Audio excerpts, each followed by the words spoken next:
Capítulo 15. Aún hasta la muerte. Mientras que la obra en el leprosario y en la cárcel seguía adelante, supe que una iglesia metodista solicitaba un evangelista que pudiera ocuparse de las grandes multitudes de refugiados que llegaban a la ciudad, la mayoría de los cuales, igual que yo, venían del norte.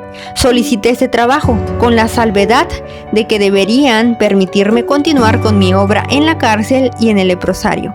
Se llegó a un acuerdo sobre este punto y me fui a vivir en un cuarto atrás de la iglesia. Durante todos estos meses, 1 o 2 de mis niños mayores, quienes ya podían cuidar de sí mismos, vivieron conmigo. Su compañía me alegraba y sentirme en familia me brindaba alivio. La guerra ya había terminado y la mayoría de los misioneros habían abandonado el país o estaban en campos de concentración. La necesidad era muy grande y los obreros que quedaban eran ya muy pocos. Parecía haber una frialdad espiritual en esta iglesia a la cual yo estaba ahora ligada. Dicha frialdad pesaba demasiado sobre mí. El edificio en sí estaba descuidado y en una condición asquerosa. Era una iglesia grande con una enorme galería y un día se me ocurrió subir para ver qué había ahí.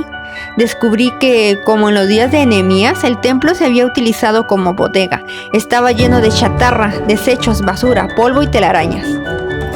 Desanimada y deprimida, mirando desde la galería, vi repentinamente cómo el sol irrumpió a través de la empolvada ventana. Un rayo de luz iluminó la cruz que estaba sobre la mesa de comunión y me pareció observar al Señor de pie mirándome. Al levantar mis ojos, Él habló: «Prepara este lugar para mí, porque yo me propongo bendecirte». Inclinándome más hacia adelante, le dije: «Señor, ¿hasta cuándo?» «Dentro de 40 días», fue la respuesta, y la visión desapareció gradualmente.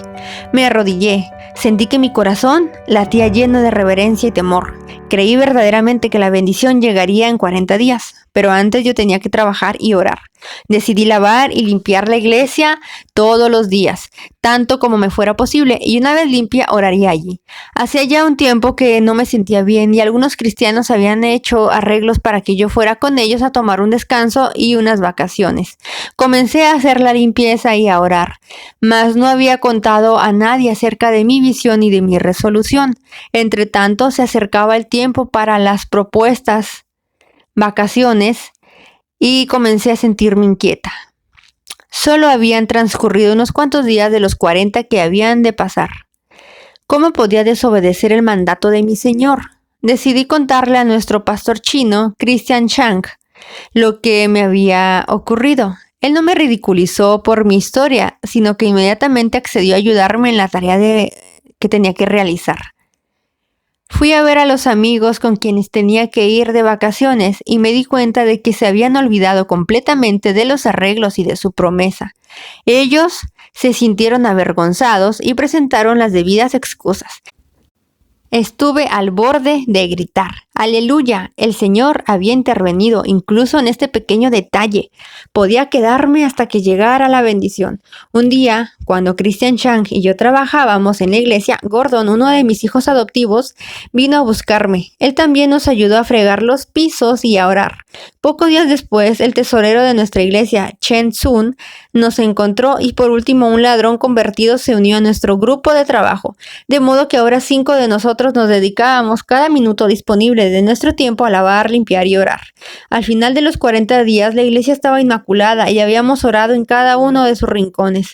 Pero sabíamos que si la bendición nos iba a llegar, teníamos que trabajar afuera también, por lo que decidimos organizar campañas especiales de evangelización.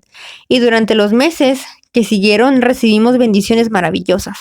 Por ese tiempo recibimos una petición especial de la organización Juventud para Cristo para celebrar una campaña. Ellos estaban dispuestos a sufragar todos los gastos y nosotros ayudábamos con los obreros. Para entonces ya contábamos con un grupo bastante entusiasta de convertidos que gustosamente hacían cualquier cosa que se necesitase y la iglesia estaba lista para ser utilizada. Bob Pierce, un norteamericano, era el evangelista y el Dr. Andrew He el intérprete, y ya que el terreno había sido preparado mediante la oración incesante y sincera, la bendición bendición se desbordó por toda la ciudad. Cientos de personas fueron verdaderamente convertidas, incluyendo a muchos estudiantes universitarios. Durante varios meses seguimos recibiendo estas bendiciones gloriosas. Parecía que hubiésemos llegado a los días de la iglesia primitiva, pero ahora sabemos que Dios nos estaba fortaleciendo y preparando para los días terribles que se avecinaban para todos nosotros, viejos y jóvenes por igual. El Partido Comunista tomó el control absoluto de la universidad y a cada uno de los 500 estudiantes se les dio un largo cuestionario que contenía una serie de preguntas para ser contestadas con toda veracidad. Me las ingenié para obtener uno de estos cuestionarios y porque yo deseaba entender lo que las preguntas implicaban, traté de llenarlo. Algunas de las preguntas eran absurdas, otras parecían irrelevantes y completamente ridículas, tales como: ¿sabe usted de qué murió su abuela? ¿Cuántos hijos tuvo su tío? ¿Cuánto dinero tenía su abuelo cuando murió? No se mencionaba la religión ni el partido político, pero justo al fin, cuando uno estaba cansado y confuso, venía la pregunta más importante. ¿En qué posición está usted? Si está al lado del gobierno, ponga un círculo. Si está en contra, ponga una X. Esta pregunta era la que implicaba obediencia a todo lo decretado por las autoridades o problemas en el futuro.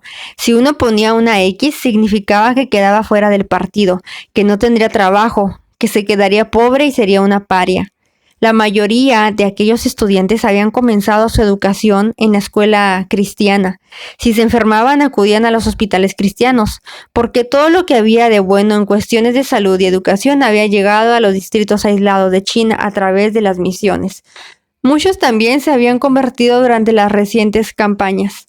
Cuando por fin vino el recuento de los 500 cuestionarios, 300 habían puesto un círculo, 200 habían puesto una X. Los comunistas se pondrían serios. Llamaron a los 300 estudiantes que habían firmado estar de acuerdo con el gobierno y les dijeron que tenían algo que hacer. Podían utilizar los métodos que desearan, excepto matar, para forzar a aquellos 200 a entrar dentro de los lineamientos del partido. Durante el mes que siguió, se emplearon los métodos más terribles, crueles y desagradables para acosar a los estudiantes. Entonces se volvieron a repartir los cuestionarios y para mayor asombro de las autoridades hubo menos círculos y más X. ¿Cómo había ocurrido esto? Comenzaron a interrogar con insistencia y se dieron cuenta de que cada mañana los estudiantes cristianos se congregaban para orar. En la universidad las clases comenzaban a las 9 de la mañana. Todos los estudiantes vivían en los anexos del centro universitario y a las 8 se iban a desayunar. Pero antes, a las 7, los cristianos ya se habían congregado en grupos para orar y estudiar la Biblia, a fin de obtener la fortaleza para el día de prueba que se avecinaba. Cuando aquellos que no eran cristianos descubrieron esto, irrumpieron en el grupo y causaron un pandemonium. Entonces los cristianos se empezaron a reunir a las 6 de la mañana. De nuevo los opositores los descubrían y entonces se levantaron más temprano para reunirse a las 5. Las cosas siguieron en este estado y al llegar al fin del mes, algunos de los estudiantes no habían casi ni dormido. Las autoridades actuaron de inmediato. Acabaremos con estas reuniones. Pondremos fin a la lectura de la Biblia y a las oraciones, anunciaron. Cada cristiano fue aislado y puesto bajo la guardia de 10 estrictos comunistas durante 3 meses. Día y noche todos sus movimientos eran vigilados y a la vez sufrían la burla y el adoctrinamiento. Observamos cómo estos pobres y aislados cristianos se volvían cada vez más pálidos, demacrados y ojerosos. No había forma de comunicarnos con ellos y temíamos por su suerte. Eran jóvenes en años y algunos aún niños en su fe cristiana. Lo único que podíamos hacer era orar por ellos, para que su fe no flaqueara bajo el ataque inmisericordia del maligno. Al cabo de 3 meses todos fueron obligados a comparecer en la plaza pública. Bajo la vigilancia de un poderoso escuadrón de la policía comunista, vimos marchar hacia la plaza a 200 estudiantes. Un hombre permanecía de pie sobre la pequeña plataforma de los testimonios con una lista de nombres en sus manos. Llamó al primero. Una muchacha de 17 años dio un paso al frente. Era refinada y hermosa y había sido educada en uno de esos hermosos sitios que pertenecían a la nobleza de Pekín antes de la guerra. Había sido enviada aquí para su seguridad. Ahora estaba de pie ante sus acusadores. ¿Cuál es su posición ahora?, rugió la voz desde la plataforma. Ella se subió a la pequeña plataforma, titubeó un poquito y pensamos que se iba a caer. ¿Por qué suben primero a esta frágil y delgada muchachita?, nos preguntamos. Pobre niña, ¿cómo puede soportar? De repente ella comenzó a hablar con voz fuerte y clara. Señor, cuando empecé a asistir a los 3 meses de adoctrinamiento, pensé que Jesucristo era real, pensé que la Biblia era verdadera.